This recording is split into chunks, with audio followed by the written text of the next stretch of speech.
Assalamualaikum warahmatullahi wabarakatuh.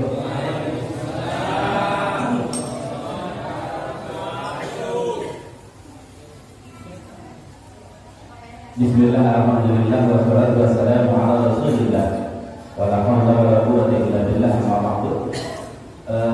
Para alim ulama, para asatidz, para kiai, para sesepuh, para tokoh masyarakat, wabil khusus hadirin kiram, Ustaz Herman, Ustaz Jamaah, juga Ustaz Ahmad Al-Ghazali, akhirnya Ustaz Ridwan, akhirnya Ustaz Muhammad Sofiq Abdul Haji, SPDI, akhirnya Ustaz Al-Qamis, juga alhamdulillah Bapak Guru Taufik, semua para sesepuh, para tokoh masyarakat yang mohon maaf tidak bisa disebutkan satu persatu, tidak boleh kita hormati taklim kami, seluruh jamaah, ibu-ibu yang di luar, alhamdulillah, ibu-ibu sehat ibu.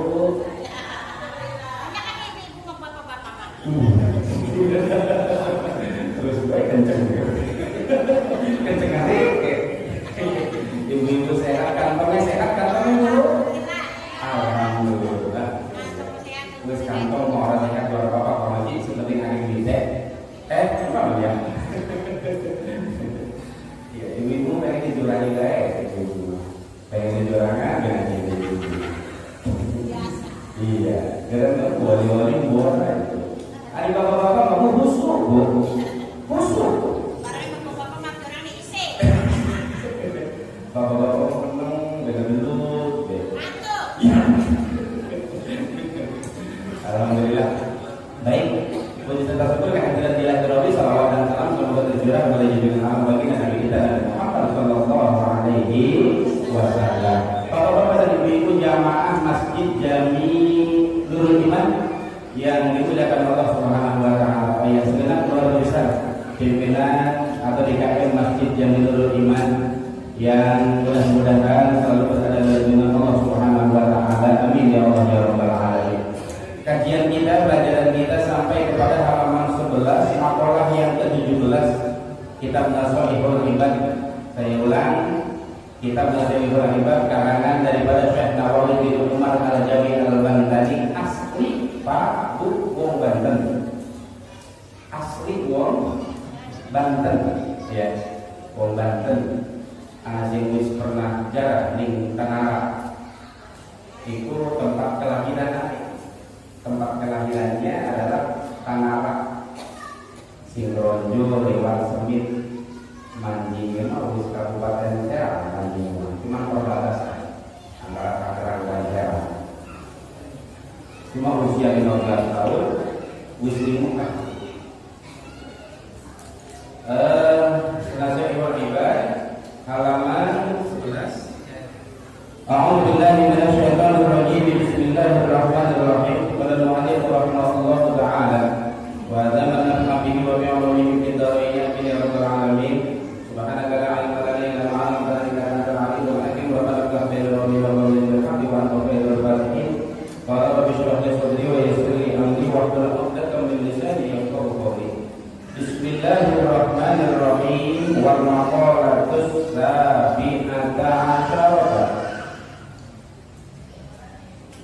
Wal maqalatus sabi'ata asyarah qila as'adun nasi ma lahu qalbun 'alimun bi anna Allah ta'ala ma'ahu fi ayyi mawdi'in kana. Wal maqalatus sabi'ata asyarah lan utawi maqalah kang kaping 17. Udah cilik anak-anak zaman sekarang ngomong 17 tunggu paham orang. 17 18 19 1000 ya itu juga kayaknya orang-orang ya anjing mak abong Banten ngomong 1000 iya dia wis dimaklum kan di zaman modern semua temenan wis lah ya lalu tawi makalah kang kaping 17 kira iku den ucapaken apalapa asnadun nasi. As'adun nasi utawi luwih bahagiane manusia. Cerita manusia sing paling bahagia gimana? Oh ya, siap-siap. Mancung tahu kita. Anda Allah. As'adun nasi utawi luwih bahagia di manusia man iku wong lahu kang iku tetep kedue wong qalbun utawi hati alimun kang weruh kang mengerti kang paham kang yakin akeh man wong lahu iku tetep kedue wong qalbun utawi hati alimun kang weruh bi annallaha ta'ala lawan setuhune Allah ta'ala ma'ahu iku tetep sertane wong bi ayyi mawdi'in kana ing dalem endilah panggonan tempat situasi kondisi bahasa itu karena anak iya wong bi ayyi mawdi'in iku tetep ing dalem endilah panggonan apa khobar kana muqaddam bi ayyi mawdi'in iku tetep ing dalem endilah panggonan kana ana ya wong. Jadi fi'il naqis isim kana kari khobar kana dipitan kalau jadi wong ngaji ilmu namu dia bang kudu makana bi ayyi mawdi'in. Jadi kan kita mau diinginkan, berarti faedahnya supaya berproses tidak ketika ada susunan ilmu nahu kata bahasa yang paling bahagia nomor kedua adalah badan kang sobar badannya sobar kayaknya kamu ini sobar dalam ini sore ini ngajinya ya tekan jam berapa kita ngaji jam 1. Ya, kasih lari. Lan badan kan sabar bu, tekan jam 1, jam 2 sabar ya. Iya, mulai semua orang. Alat taati ingat atas taat wal marozi lan menerima apa ya balak ujian marozi. Wal qanaatun ayyul bima fil yadi min qismatillah ta'ala wa sukunil qalbi inda hadamil ma'lufati. Yang ketiga wa qanaatun lan qanaah. Iki makne wong gaya kan itu lagi qanaah pasti. Wong kene mah qanaah kabeh. Iya. Iya, qanaah, sabar qanaah iki wong kene kabeh iki mah.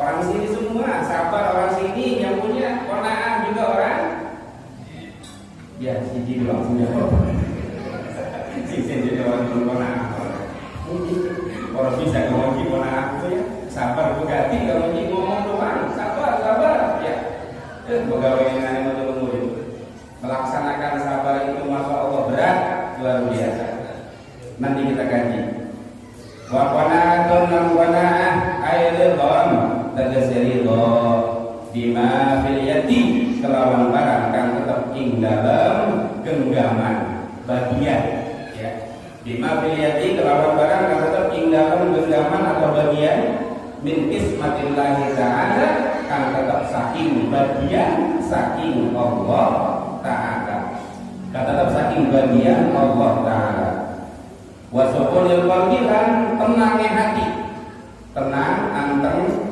ora gelisah karena dia indah ada di ma'lufati ing dalem nalika ora ana atau ora tercapai karena dia ma'lufati kangden demeni kangden cita-cita ini sing kepengen kok ora kesampean ya tenang we banget nyantai we karena dia jadi buat yang memang selau ya ibu mas selalu ya ibu mah baru anak yang abah selalu apa mandi musim muda ya bapak-bapak iya baik bapak-bapak dan ibu-ibu yang dimuliakan Allah Subhanahu wa ta'ala mari kita kaji kita pelajari. Syekh Nawawi bin Umar berkata dalam makalah yang ke-17 beliau berkata bahwasanya as'adul nas man lahu qalbun 'alimun manusia yang paling bahagia adalah mereka yang mempunyai hati dan hatinya itu memahami, mengetahui dan kemudian meyakini bahwa Allah Subhanahu wa taala ma'ahu, selalu beserta dia. Pelajarannya pada ini ibu bapak rada-rada apa? Agak berat. Jadi bukan tidak jelaskan ya. Tapi insya Allah ya kita pahami secara sederhana ya kan ya. Dia mau diingatkan dalam situasi dan kondisi apapun. Pertama, manusia bahagia yang dimaksud di sini adalah manusia yang bahagia di dunia dan juga bahagia nanti di, karena manusia itu ada yang bahagia di dunia tapi celaka di, ada yang celaka di dunia tapi bahagia di, ada yang celaka di dunia celaka juga di, celaka di dunia celaka di akhirat. Dan yang dimaksud di sini adalah bahagia di dunia juga bahagia nanti di, pengen apa pengen? Pengen ya bahagia di dunia, masya Allah, punya suami, suaminya soleh, punya istri, istrinya soleha, punya anak, anaknya soleh dan soleha, getol ngaji, getol sholat.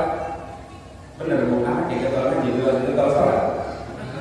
Bu, pak, anaknya getol ngaji, getol sholat. Iya, anaknya sendiri perintah, bapak-bapaknya mampu gitu. Gitu ya Pak ya? Ya. Bahagia di dunia dan juga bahagia di akhirat. Hati-hati, banyak kita di dunia serba ada, serba cukup kan gitu ya. Tetapi naudzubillah nanti di akhirat belum tentu Pak. Maka yang dimaksud di sini, yuk kita sama-sama bagaimana caranya agar kita hidup di alam dunia bahagia dan juga nanti ketika masuk ke negeri akhirat dipanggil oleh Allah kita pun bahagia.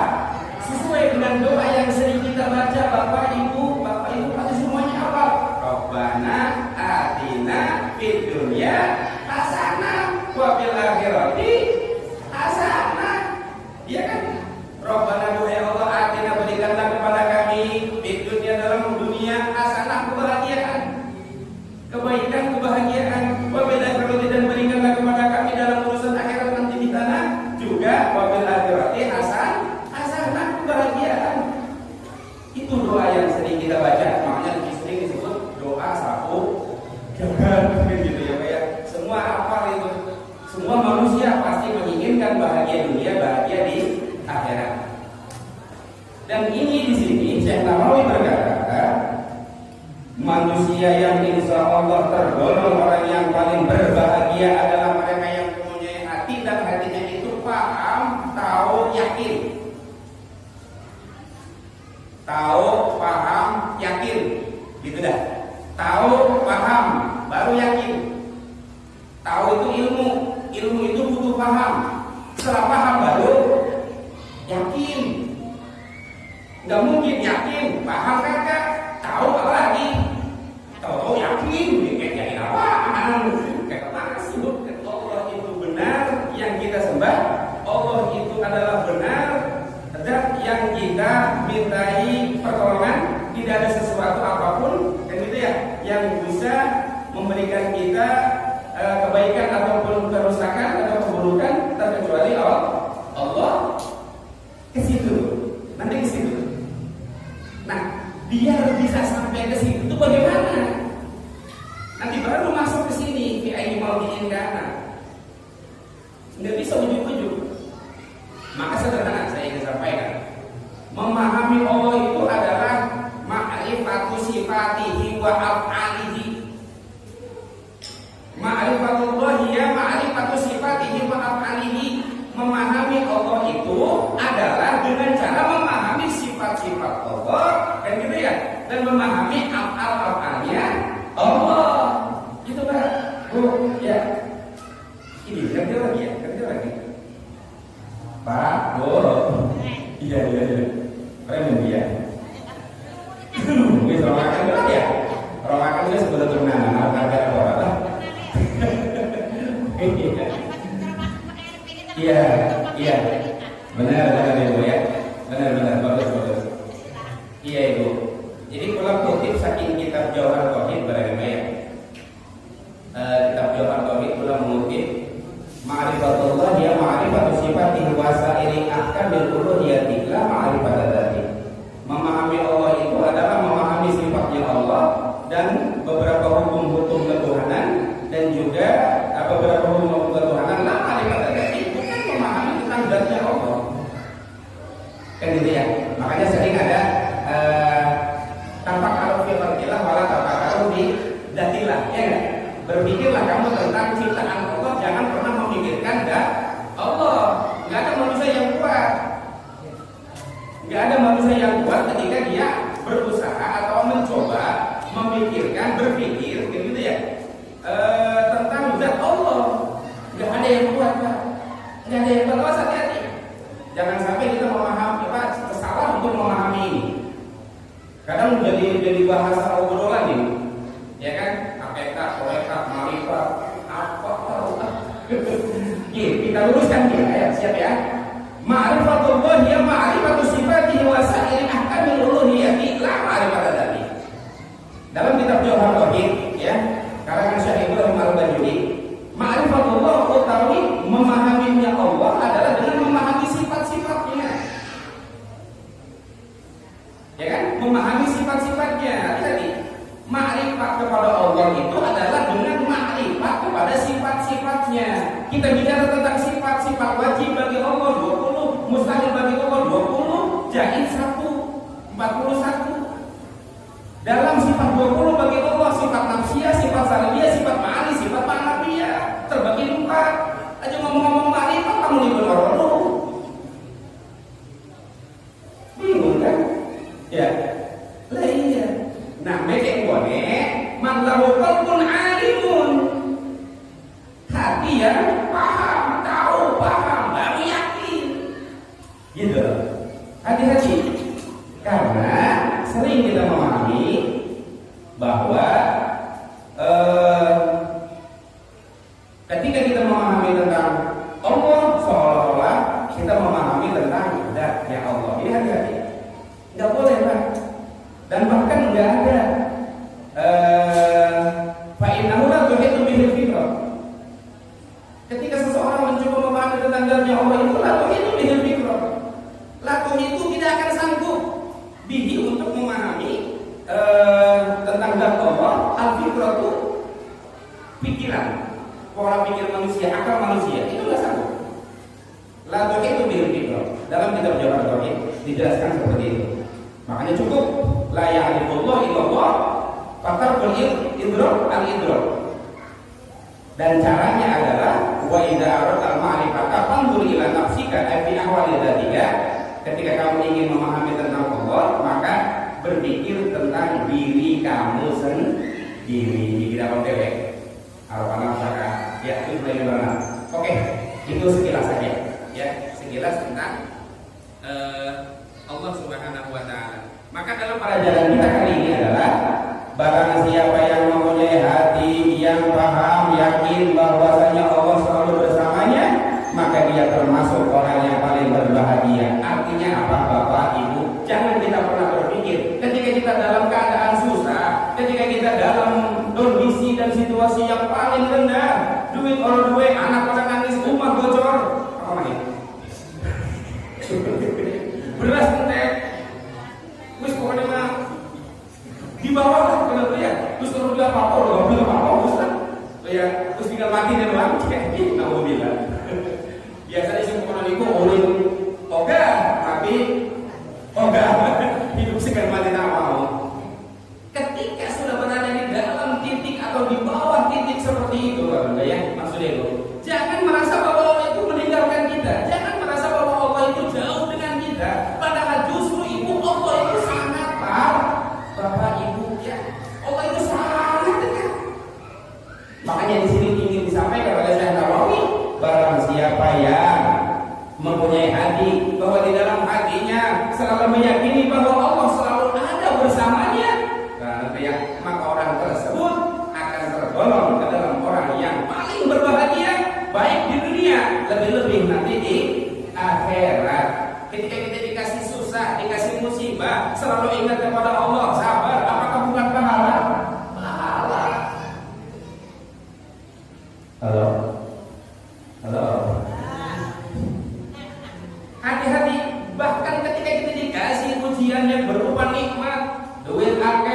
akeh, ya kan sawah batak sini kan. Sabar itu adalah tarku syakwa min alamil balwa ila lillahi ta'ala. Sabar itu adalah meninggalkannya kita untuk berkeluh kesah, meninggalkannya kita untuk selalu berkeluh kesah, bergelisah lillahi ta'ala kepada selain Allah. Artinya sabar itu adalah menerima segala ujian dan cobaan, dan kita hanya mengadu kepada Allah. Terus ada ngadu nih uang. Karena ibaratnya sobar menerima ujian, musibah, sobar dalam keadaan taat, kalian bisa sabar, harus sabar kita. Duduk dari habis isya sekarang sampai jam 11:10, ya enggak? Pada jember, ngaku lah ya. Pinggang pada panas, iya Tora. Lain, perlu kepengenan, ya kan? Panas, silit panas, pinggang panas, lah enak gitu, ya kan? Lain, emang enak, enak.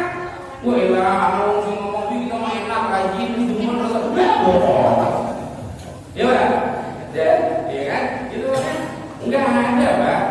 Enggak ada orang yang kalau ini makomnya berbeda tadi, ya. Kalau makomnya udah nyampe mah ini lain gitu lah. Kita mah beda, ya. Kita mah ada di tingkatan kita, itu maksud saya, ya. Enggak usah kita ngomong tingkatan yang di atas kita. Hati-hati, ya. Kita nyampe kagak, musuh dia. Jatuh aja. Udah lanjut. Badan yang sabar ketika melaksanakan taat kepada Allah Subhanahu wa taala. Syekh Nawawi pernah berkata bahwasanya ketika kita ingin dikasih badan yang sabar, banyakin baca istighfar. Ya, kata Syekh Nawawi dalam salah satu fatwanya, man arada ayyakuna lahu badanun sabirun 'ala ta'at wa lisanun dzakirun 'ala Allah wa qalbun mu'minun 'ala ibadah fa 'alaihi bi kathratil istighfar lil mu'minina wal mu'minat. Kata Syekh Nawawi, barang siapa yang menginginkan badan yang sabar untuk selalu bisa taat ketika taat, lisan mudah untuk berzikir, dan kemudian hati mudah untuk khusyuk ibadah kepada Allah, maka fa'alaihi bi kathratil istighfar, wajib bagi orang tersebut, maka dianjurkan bagi kita untuk banyak istighfar kepada diri sendiri, kemudian istighfar kepada orang tua, istighfar kepada mukminin, mukminat, muslimin, muslimat. Astaghfirullahaladzim li wa liwalidayya wa li jami'il muslimin wal muslimat wal mu'minin wal mu'minat. Biasanya ditambah alladzi la ilaha illa huwal hayyul qayyum wa atubu ilaihi min jami'il ma'asi wal dzunub. Tiap habis sholat itu pasti dibaca. Masih nurul iman dibaca di pirang balen 100 kalau ini hebat. Iya kan? Di masih nurul iman baca istighfar 100. Iya tuh orang ini berduyung di penting. Orang kan gimana? Tiap habis sholat minimal dulu itu uji kan jadi anda dalil uji. Terus kalau semit sing penting dawam. Iya bisa dari dawam habis. Benar, walaupun sedikit, yang penting dilakukan terus-menerus. Ya, afdhalul dzikri adwamuha. Yang dzikir yang paling utama itu adalah adwamuha, dawamnya. Walau qalla, kata baginda Nabi, walaupun sedikit. Baca istighfarnya 3 kali tiap habis sholat, ya sudah. Baca istighfar 3 kali tiap habis sholat. Walaupun sedikit nggak apa-apa. Daripada kita baca istighfar malam ini 1000. Besok 0. Ordemen Allah. Ordemen. Iya. Ordemen Allah. Iya. Ordemen Allah. Kata Imam Al-Ghazali, la khairan fi khairin la yadum.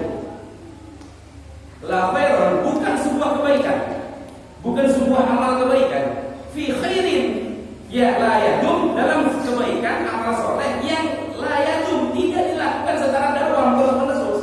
Kata Imam Al-Ghazali, bukan amal ibadah, bukan amal kebaikan itu. Bal syarrun la yadum khairun min khairin la yadum.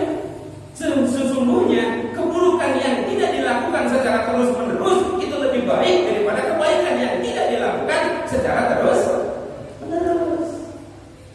Itu tarik istiqomah menurut Imam Al-Ghazali.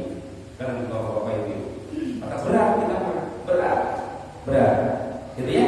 Jadi pesan atau nasihat daripada Imam Nawawi, barang siapa yang menginginkan kita sabar dalam doa, lisan zikir, khusyuk ibadah, maka hendaklah kita perbanyak baca istighfar, mohon ampun kepada Allah Subhanahu wa taala, kita orang tua dan muslimin muslimah. Sok bapak ibu banyakin baca istighfar. Allah akan kasih jalan yang tidak kita sangka-sangka, jalan yang tidak duga-duga. Orang baca istighfar itu bapak ibu mohon maaf, amal rezeki gampang. Saya kasih tahu, padahal kita kasihan, siapa? Astagfirullahaladzim. Buktikan aja, padahal kita kasihan. Wis begini baca istighfar ribu, 1000. Coba baca istighfar kira. Bapak-bapak nih, ya banyakin baca istighfar. Tiap kita sholat, ajak-ajakin lah Arab telu, Arab itu enggak, ya.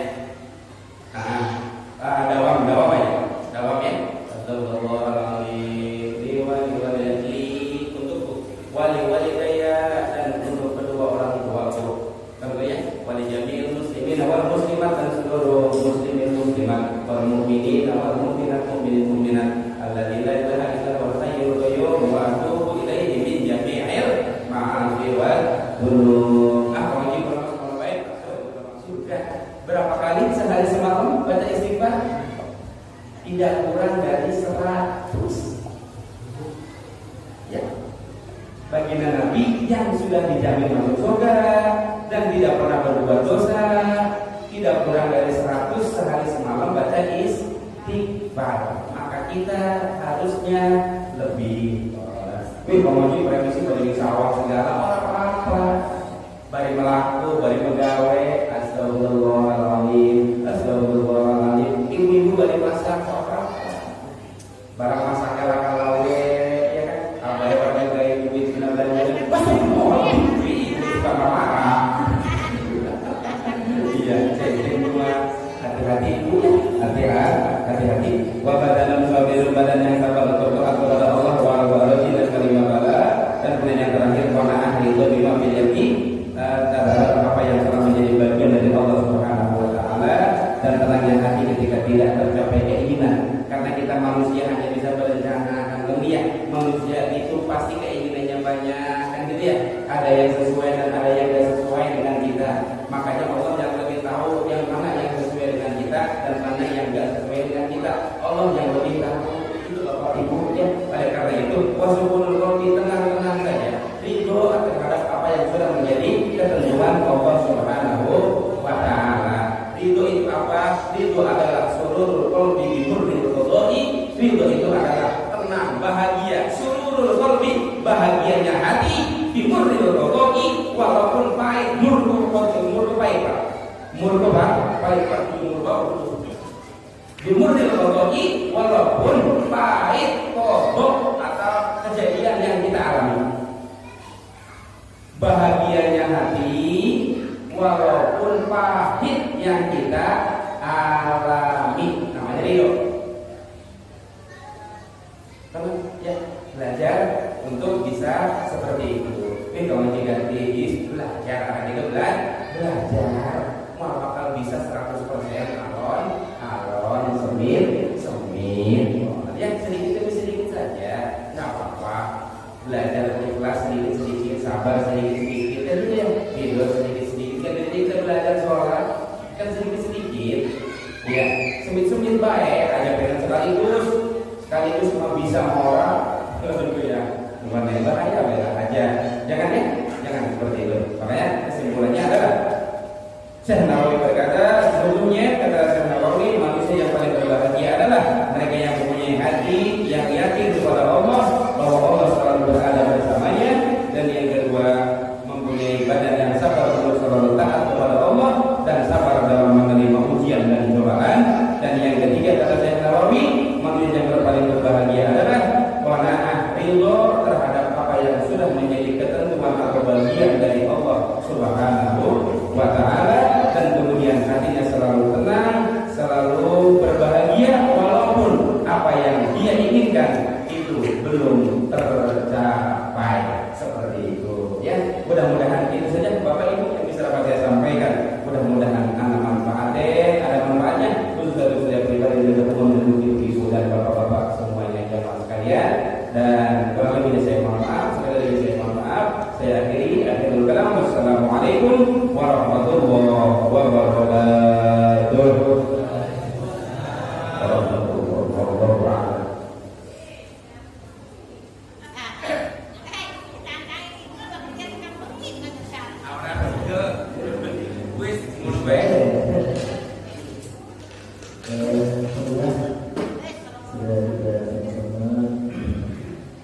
muslimin wal muslimat wal